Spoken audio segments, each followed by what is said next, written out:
Neuroptimiste, le podcast qui libère l'esprit avec Antoine Menet.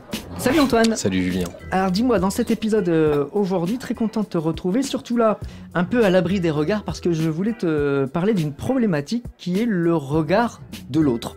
Sujet très important, je sais que c'est un vrai problème dans notre société aujourd'hui. Alors je te donne un exemple qui est tout simple, qui est même un peu personnel, mais j'imagine que beaucoup de gens qui vont nous écouter vont s'y reconnaître. Je ne m'inscris pas par exemple à des courses à pied, type le Run in Reims ou un 10 km quelconque, simplement parce que j'ai pas envie que les copains regardent mon classement et se moquent de mon classement ou du chrono que j'ai pu faire. Est-ce que là typiquement on est dans une problématique où le regard de l'autre pèse ? Oui, absolument. En fait, quand on parle de regard de l'autre, de manière générale, c'est pas réellement le regard de l'autre. C'est plutôt ses propres craintes et ses propres peurs à soi qu'on va projeter dans la tête ou dans le regard de l'autre. C'est des peurs et des craintes qui sont humaines, c'est-à-dire qu'on a tous fondamentalement ce besoin d'être appréciés par notre environnement, parce qu'on est, on le dit souvent, des animaux sociaux. Et donc on a besoin d'être inclus dans le groupe. Donc il y a forcément, et chez chacun, cette peur de se dire, bah voilà, est-ce que le groupe va m'accepter ? Est-ce que le groupe va me regarder de manière positive et continuer à m'accepter ? Et c'est vrai que dans tous les moments où on se met un petit peu en danger, quand on s'expose au regard de l'autre, justement, quand on se met un peu sous les projecteurs, même si c'est dans une course où il y a des milliers de personnes, eh bien forcément cette question revient un peu. Et peut-être qu'elle revient beaucoup en ce moment où on est dans une société qui idéalise une certaine forme de perfection par l'image, où on a l'impression que réussir, c'est forcément être jeune, beau, en bonne santé et absolument parfait sous tous les angles. Alors donc il y a plein d'exemples de ça qu'on subit un peu au quotidien. Je dis subit volontairement parce que typiquement on veut aller faire une partie de foot avec les copains. Moi je vais dire non, je vais pas prendre le risque de participer parce que j'ai pas envie de faire perdre mon équipe ou j'ai pas envie que les autres me reprochent qu'on ait perdu, par exemple. Bien sûr, et là encore, et cet exemple est tout à fait juste, il montre à quel point ça va être ma propre vision de moi-même, c'est-à-dire la manière dont j'évalue mes compétences, dont j'évalue ce que je suis capable de faire, que je vais projeter dans la pensée des autres qui, si ça se trouve, veulent juste faire une partie de foot avec un copain, et en fait ça n'est qu'un prétexte en réalité pour se retrouver et pour passer un bon moment. Est-ce que dans ces questions-là, Antoine, on doit inviter les gens qui nous écoutent à réécouter les podcasts sur la confiance en soi, voire l'estime de soi, parce que j'ai l'impression malgré tout qu'on touche un peu à ces problématiques aussi. Absolument. Alors pour résumer rapidement, mais la confiance en soi, c'est une compétence qu'on retrouve dans une situation, dans les moments où j'ai l'impression que face à une situation, je ne peux pas m'en sortir parce que j'ai un défaut de compétence. Et l'estime de soi, c'est de manière plus générale l'image que j'ai de moi-même, la valeur que je me donne et la valeur que je donne à qui je suis, à ce que je pense, etc. Donc je pense que la confiance en soi et l'estime de soi sont vraiment deux thématiques qui sont très fortement liées à cette peur que l'on peut avoir du regard des autres. Sans emprunter tout de suite la voie des outils que tu vas nous proposer là dans quelques secondes, est-ce qu'il n'y a pas un côté fataliste finalement au regard de soi, dans le sens que on est dans une société et dès lors qu'on vit au milieu d'une société, on est forcément confronté au regard de l'autre, quoi qu'il arrive. Absolument. De toute manière, on ne peut pas vivre seul dans une grotte.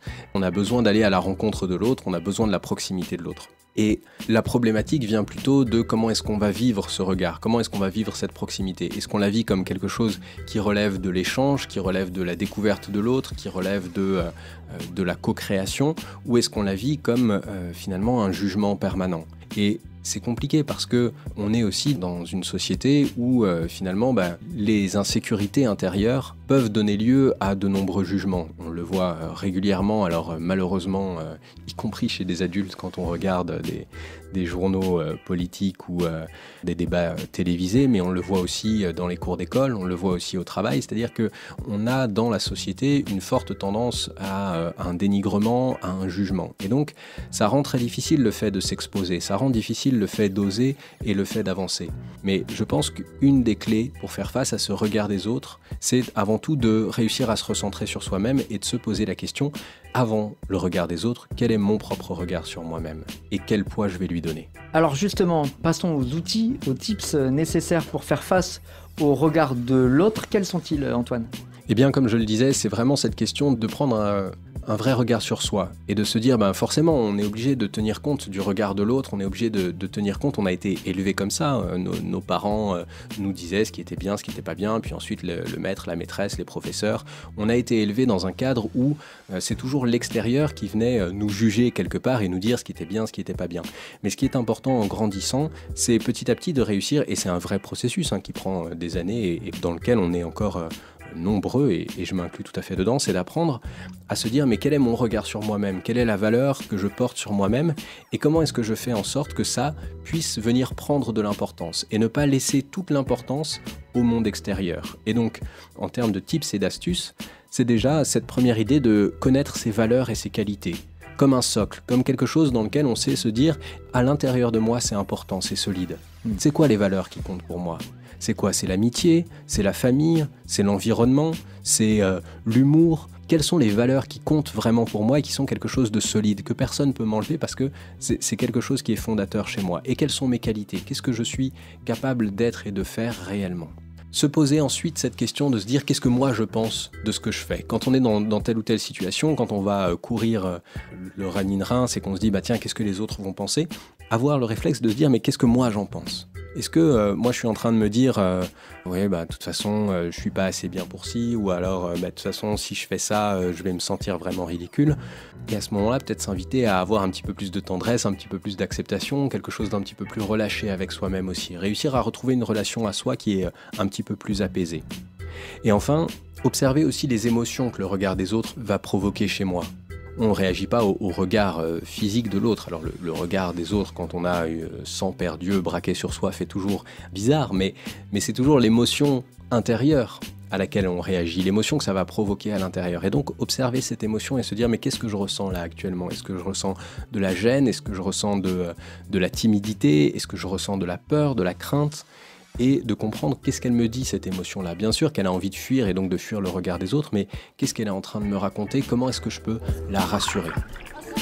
Très intéressant une fois de plus, Antoine, et merci pour tous ces outils. Si je résume donc, pour faire face au regard de l'autre, la première chose, Antoine, tu nous proposes de se demander quel regard moi, je peux porter sur moi-même, et finalement se dire que c'est celui-ci qui compte. Oui. C'est très important. Également donner du sens à ce que je fais, mais avec bienveillance. Quand je fais une action, sans se poser la question du regard de l'autre, et puis finalement se poser la question de savoir quelle émotion ça suggère chez moi, pour savoir aussi comment je peux y réagir.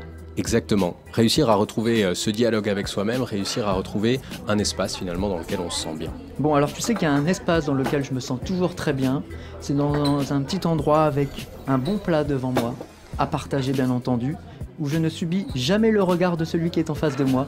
Ah, je pense que dans ce moment-là, le regard, il est vraiment bienveillant. Il y a un plat en particulier que tu pourrais me suggérer ? Écoute, j'en ai un en tête. Je partirais bien sur une pizza. Allons-y, c'est parti.